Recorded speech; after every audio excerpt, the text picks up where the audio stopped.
Hello everybody and welcome to Story Time. Not live just today, I'm recording this one, but we will be live again tomorrow. Now I have to tell you, I'm really excited about sharing some fabulous stories with you this week. Some great tales that I've found. Tomorrow and on Wednesday we're going to have some lovely tales from Africa and the Middle East. One of those is a fable. That's a story that teaches you a little lesson. On Thursday, for the very first time, I'm going to tell you a Greek myth. That's a story more really for the juniors. But for today, to start the week, we're going to begin with a classic fairy tale. And this one is called The Wolf and the Seven Little Kids. Once upon a time, there was a nanny goat, and she gathered all her children round and she said, "Listen, darlings," she said, "I've got to go to the village. I'm going to go to the shops for a while. While I'm out, you must not let anybody in. No matter who comes to the door, you mustn't let them in." "Okay, mother," they said, and she locked the door behind her and went off to the shops. Little kids were playing in the house, having fun. But somebody had noticed the mother leaving the cottage and walking away. It was a wily wolf. He was hiding behind the trees, and once he'd seen the nanny goat had gone, he crept down to the door and he knocked. "Hey, little kids, it's your mother. I'm back. Let me in. I've lost me key. You'll have to open the door for me." The little kids stopped their playing and they looked at each other. "We don't believe you," they shouted. "Oh, you have to let me in. I've lost me key." "You're not our mother," they shouted. "She's got a nice gentle voice. Your voice is, well, croaky and gravelly. Go away, you're the wolf." The wolf stood outside and thought to himself, "Oh, fiddlesticks," and off he went down the path and outside. He wasn't going to give in that easily, though, because he was very hungry and he hadn't had his breakfast yet that morning. And so he walked down to the village, and as he was walking, he had an idea. He was indeed a very crafty wolf. He went to a shop and he bought some chalk, and then he ate the chalk to soften his voice. Then he went back to the cottage, thinking all the time about the 7 tasty treats running around inside. And he got there. He knocked on the door again, rat-a-tat-tat, and he called out, "My darlings, your mother's home, open the door." However, one of his great black paws was resting on the window ledge, and the little kids inside could see it through the window. "You're not our mother," they said. "You're the wicked wolf. She has white hands. Yours are black. We know who you are." "Ugh," said the wolf. "Fiddlesticks." And off he went again down the garden path and out onto the road. "Right," he thought, "I'm going to have to be extra cunning to get my better of these 7. So he went back into the village, and this time he went to the baker's. And he got some dough, and the baker, being frightened of the wolf, was very quick to give it to him. And he put the sticky dough around his paws. And then he went to the miller, who was equally afraid, and gave him some flour, and he patted his hands in the flour, so now they were pure white. He went back to the cottage, and again he knocked on the door. Rat-a-tat-tat. "Darlings, it's your mother. I've come home, but I've lost my key. You'll have to open the door and let me in." And he put one of the white paws on the window ledge by the window, so the 7 kids could see. "Oh, it is mother home," they said, and they ran to the door, unlocked it. Oh no! And they opened it, and there was the wicked wolf. "Ah!" he said. "Now I've got you!" And he ran inside. Well, the 7 little kids, they ran in every direction, trying to hide.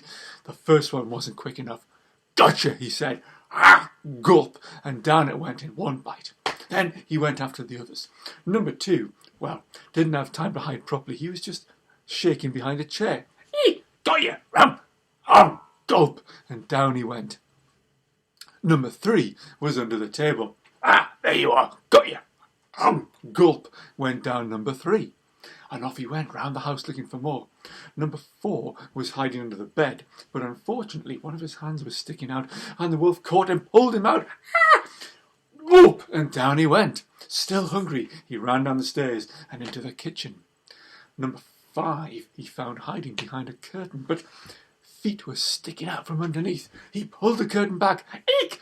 Gotcha! Oop! And down he went. Oh, just room for one more, he thought. Now, I'm sure I can smell another one in here.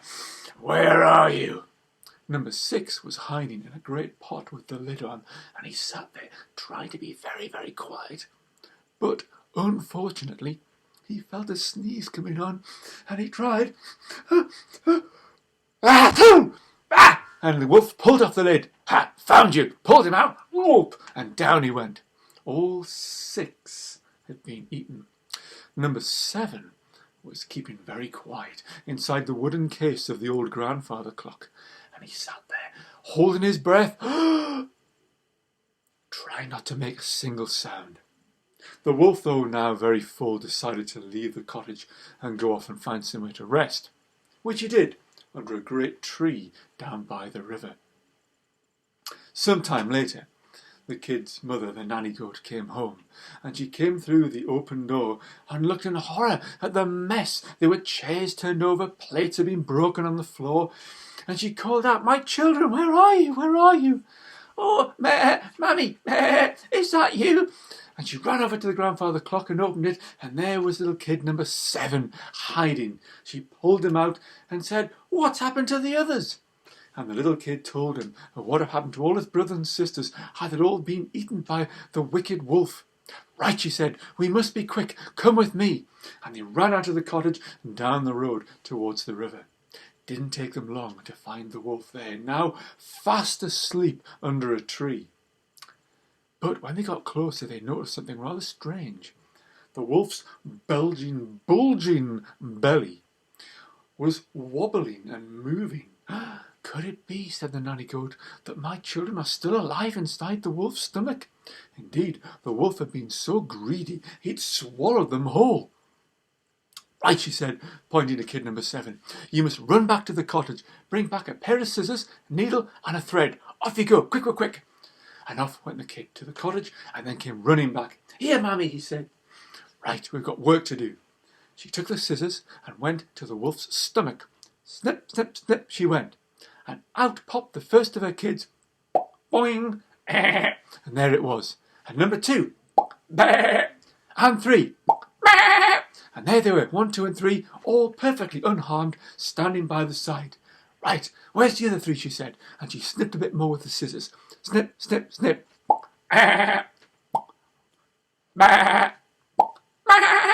Went number 6, and there they all were. "Right," she said, "now we're going to serve him right.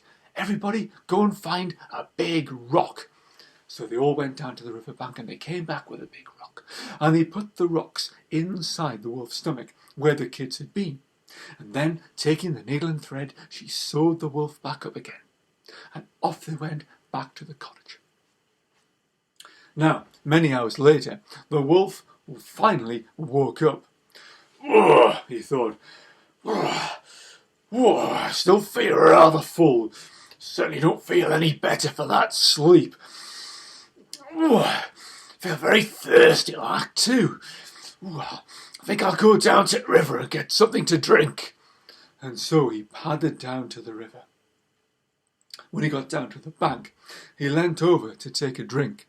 However, the heavy weight of the stones pulled him forward, and before he could stop himself, he tumbled over and with a great splash landed in the river, and the water swept him away, never to be seen again.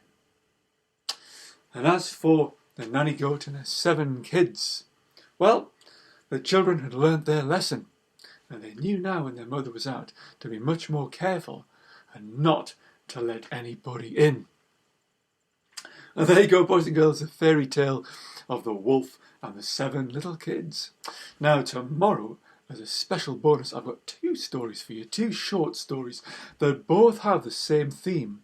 They're both about something we all do a lot of, and I do a lot of when I'm on these videos: talking. 2 stories all about talking. You'll have to join me for those tomorrow, hopefully live at 10:30. But that's it for now. Take care of yourselves. Bye bye.